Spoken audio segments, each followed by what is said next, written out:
Well, at Dewalt, over the last 2 years, we've really been researching dust and the problems with dust, and in particular, really the concrete, woodworking, and drywall markets.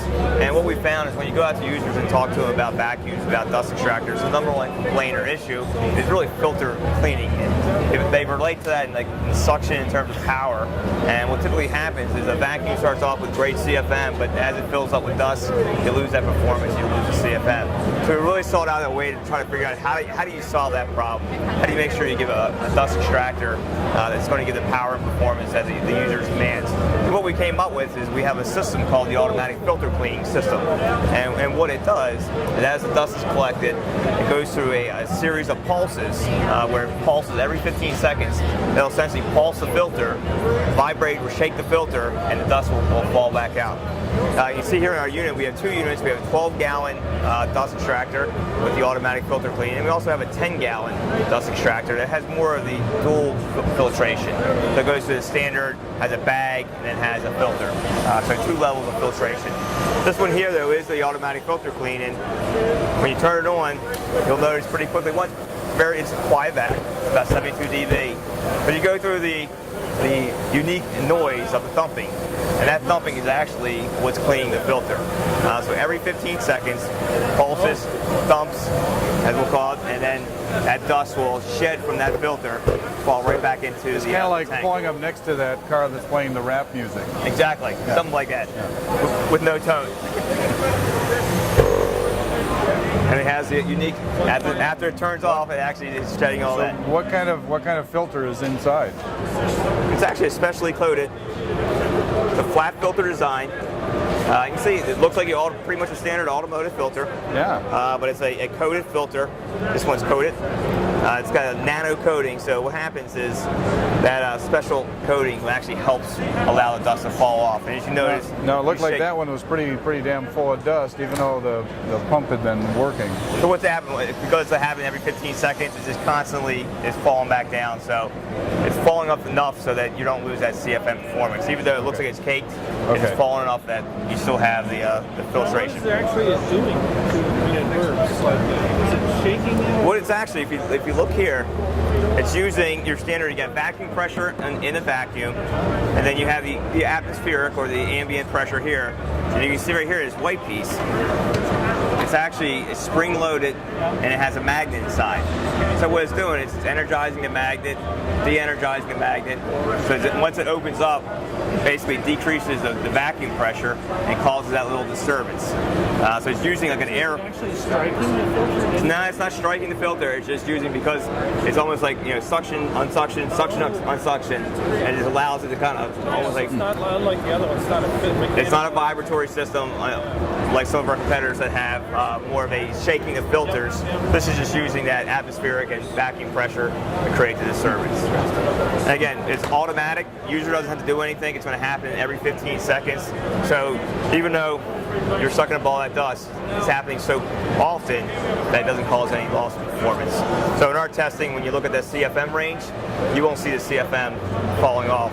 In a normal vac, you see CFM fall off as dust comes into the unit. So this system is effective until the canister is half full, 3/4 full, totally full? Typically like up to the inlet, you'll get it full. Up to the inlet. And that's when it's time to empty? Exactly. And the filter itself filters particles to what size?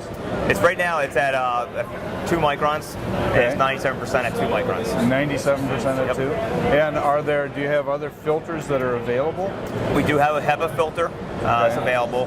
That gets you to your 99.97 at 0.3 microns. 2 other features we have, the variable speed. And really the variable speed is 2 common applications. I mean, look at sanding. Because it has so much suction, if you have a sander, a lot of times it'll create drag on the workpiece. So once you start seeing it create drag or actually sucking down on a piece of wood, you can turn down and dial back your power so you can eliminate that drag. Wait a minute, if it's drawing the piece down on the wood and it's working, couldn't you take your hands off and have hand-free sanding, automatic hand-free sanding? I'm sure you could. What we're unveiling here at the show is kind of our next battery in the 18-volt lineup, and that's our compact lithium-ion. I guess I'll just give it to you, and that's really all you have to say. Wow. Yeah. And what's the runtime of this one compared? The runtime would be half of one of these batteries. Half? Yes. What we found is over the last few years, especially with woodworkers, there's a large segment of power tool users that put a high priority on ergonomics, even more than runtime or power performance. I call myself Weight. those. Weight. Yep. Yep. Always have. Yep. You know, you get 18-volt performance, so your power is going to be there, your performance is going to be there. And a lot of times you're working in a shop or on an install where you have power and you have access to your charger. So if it goes down, it doesn't matter. You just And want you it got to two feel batteries anyway. Exactly. The one good thing about this is it's the fastest charging Dewalt battery we've ever had. It charges in 30 minutes or less. Yeah. Most users will tell you it charges in about 20 to 25. Officially, we rate it at 30. Where we think we're going to have the most success is in the combination kit. We're going to offer a kit with this tool and this tool, 2 batteries and a charger for roughly $279. Is our new precision trim range of saw blades. It's a thin curved woodworking blade. The surface finish can be easily ruined if you've got one tooth out of alignment. You get that kind of scoring cut down your cut. So we found that the best type of brazing we could use was what they call an induction trifoil braze. It perfectly aligns the tooth in the middle of the plate. And when it comes to grinding that blade, then it grinds those teeth in perfect alignment, so you don't have anything that's out of the line. So focusing on the sharpness and focusing on the grinding there really improved the surface finish on the cut piece. Then finally, what we did was on the blade itself, when we were looking at tear out, we found that the tear out or that furring that you get from the cut is usually generated. It's usually generated by the blade as it cuts down through the material. So what we did was we looked at the geometries and introduced a face shear design.